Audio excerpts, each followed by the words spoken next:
Welcome back to From Laura's Perspective, and welcome back to History and Evolution. So far, I've covered the history and evolution of Disney Channel, Bob Evans, and Ancient Greek Theater. For this installment, I'm going to do another restaurant chain and another one of my personal favorites, Skyline Chili. If you're not from Ohio, Indiana, Pennsylvania, or Florida, you've probably never heard of Skyline Chili, let alone eaten there. But if you are from those places, you know exactly what I'm talking about, especially if you're from Cincinnati, which has Skyline locations on every corner.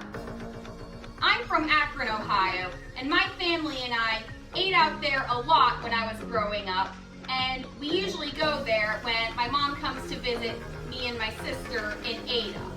Just like with Bob Evans, I've always wondered how this childhood staple of mine came to be, and after finding it out, I'm going to share it with you today. Subscribe to my channel and follow my playlist History and Evolution to learn how more things like this came to be. Now let's get started!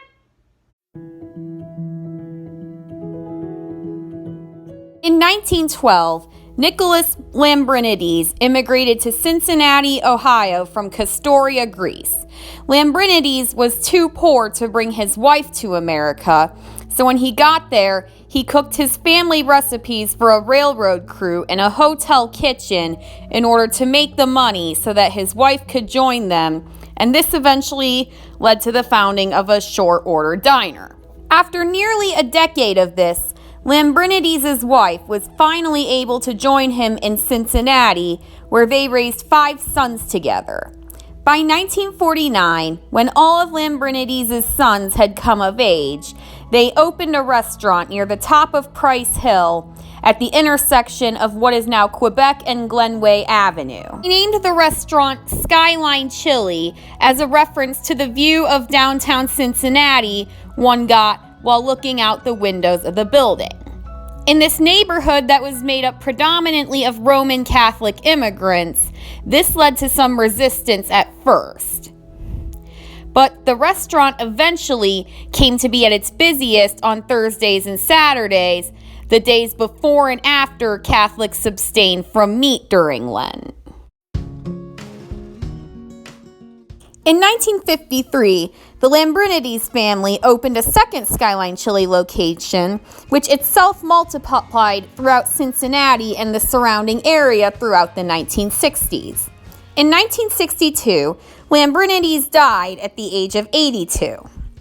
Nicholas left his sons to expand the restaurant, and they were very careful not to add or remove anything from their late father's recipe since, as William Lambrinides put it, Dad always said it's perfect the way it is. Said recipe is almost the same thing as what is known today as Cincinnati chili, but slightly different. By 1999, there were 110 Skyline Chili restaurants. Most of them were located in Ohio, but a few establishments had also opened up in Kentucky, Indiana, and Florida. In 1998, New England investment firm Fleet Equity Partners bought out Skyline Chili, promising not to change Lambrinides' original recipe, locking it in a safe in order to uphold his promise. Remember how I said that Lambrinides' recipe is very similar to Cincinnati chili, but not quite the same thing, and that his descendants are very protective of this secret recipe? Well, one thing I can tell you is that both Skyline Chili and Cincinnati chili are very different from what an outsider usually thinks of when they hear the word chili. That kind of chili, which contains peppers, meat, and beans, is actually called chili con carne, which is Spanish for chili with meat. Cincinnati-style chili, on the other hand, is made with ground beef, stock or broth, tomato paste, cinnamon, nutmeg, chili powder, bay leaf, and other spices. This makes Cincinnati-style chili look, taste, and feel more like the Greek pasta sauces its creators grew up with. Cincinnati-style chili is also meant to be served with oyster crackers and hot sauce, which is why those are always on the tables at Skyline Chili. At Skyline Chili, just like the recipe calls for, the chili is poured over pasta and topped with shredded cheddar, and depending on the customer's request, it's sometimes also topped with onions and beans. The basic recipe of pasta, chili, and cheese is the 3-way on the Skyline menu, while that with an order of onions on top is called a 4-way, and beans and onions on top is called a 5-way. As you can probably tell, the way system with Cincinnati chili refers to the number of ingredients in the dish. But ironically, 3 to 5 ways aren't the only ways one can eat Cincinnati-style chili, as seen in the many other items on Skyline's menu. Probably most notable is the cheese coney, a hot dog covered with Skyline's secret recipe chili, shredded cheese, and onions.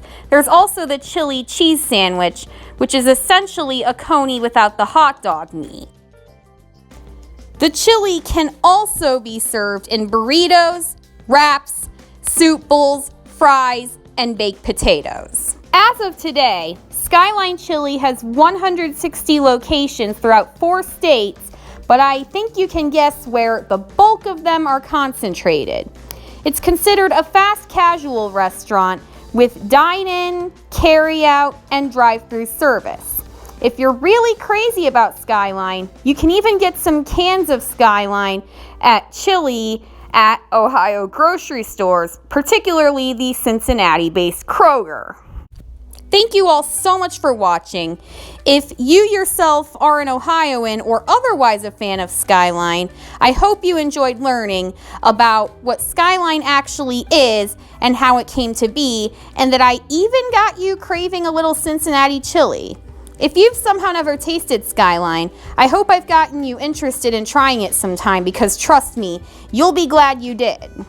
Don't forget to subscribe to my channel and hit the bell for notifications, because my next video is going to be a skills tutorial, and it's going to be just as yummy as this one. So I hope to see you then. Bye!